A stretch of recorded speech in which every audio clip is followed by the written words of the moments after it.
University, the civil rights movement in Nashville, Tennessee, and we're talking to Professor Gloria McKissack.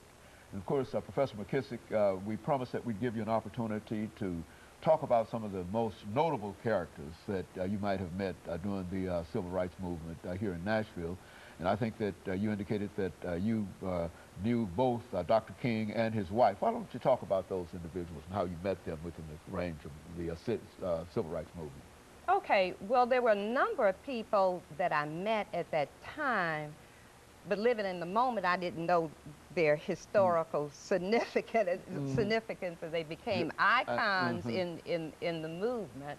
Dr. Bernard Lafayette, for example, is a good friend of mine today.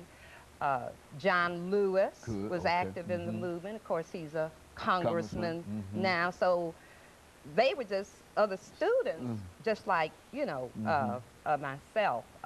The movement brought a lot of important people to Nashville. Some I was conscious of their importance. I remember when Sidney Poitier came to Nashville to support the movement, and I got to meet him and talk to him. He was very personable. And Ralph Abernathy and Stokey Carmichael. I belong to SNCC, Student Nonviolent Coordinating Committee. I still have my pen. So I came in contact with those people. Martin Luther King, I was involved in the march in Detroit, which preceded the Great March in Washington, D.C. in 1963. And thousands of people marched down Woodward Avenue to the Riverfront Cobo Hall to hear King speak. And you couldn't get inside of the place, and we were on the lawn trying to hear him. And I remember so distinctly Dr. King saying, "I have a dream, I have a dream." I couldn't make out much more, but I heard, "I have a dream." And of course, later in my studies and time, I realized that he gave that speech prior to his Washington speech. And when he was in Washington, he was giving this speech, and someone kept prompting him in the background, "Tell him about the dream, tell him about the dream," because he hadn't even planned to say that. So his real "I have a dream" speech was actually said in Detroit, Michigan, and I wonder what would be the significance of the speech and so forth if he had never said it in Washington, D.C. But I remember that very clearly. My contact with Coretta Scott King came many years later. I was selected to represent the state of Tennessee and work at the Martin Luther King Center for Social Change in Atlanta. They selected one educator, or sometimes two, from each state, and I was the one from Tennessee.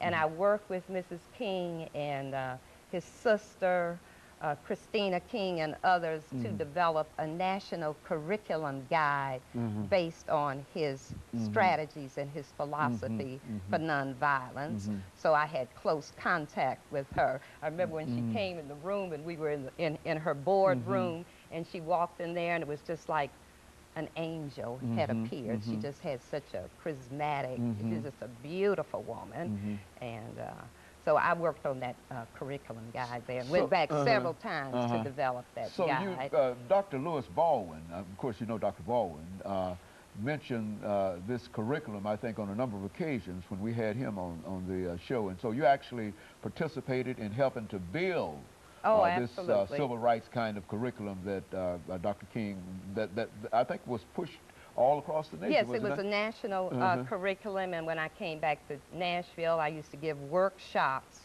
on Keynesian nonviolence and introduce that into the metro school system, and it became a very intricate part of my teaching. Every student I had to learn the steps for conflict resolution, and I bet if you met one today, they'd be able to give you those steps and how to use them. That was a very, very important part of it. As a matter of fact, you mentioned Dr. Bernard Lafayette. He gave us Dr. King's principles on nonviolence at one time, and I would imagine those are the same. They're all intertwined together. So that was one way that the movement had an impact on my life as an educator. I was able to become a part of curriculum guide writing. and then to influence the young people in the school system. Well, now with you that. were in Tennessee when Dr. King was assassinated in 1968. were Yes, you not? I was. Now, why Yes, don't you I say was. something over the last 4 or 5 minutes that we have in reference to that? Because I try to at least elicit from all of my guests at least some statements in reference to that. But what impact did that, after having worked in the movement for a while and having perhaps not worked directly with Dr. King, but certainly been influenced by Dr. King, what impression did you get in reference to that? I mean, what happened that day? It was devastating. The first devastation came with the assassination of John F. Kennedy, and it was one thing after another. But it was like I had lost a member of my family. It was like all hope was gone, and where do we turn now? And can it get any worse? And I remember the troops in Nashville.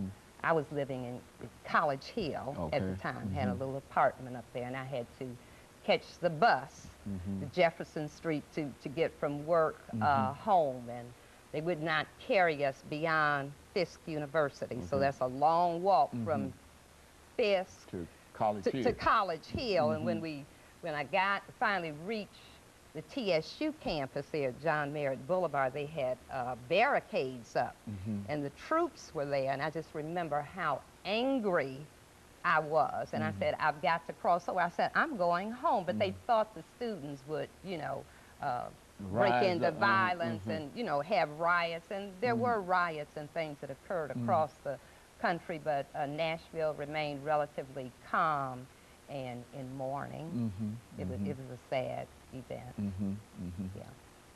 Yeah, that was one of the many things that happened during that civil rights movement. A lot of folks lost their lives, and I think that in your case, you were one of the fortunate ones.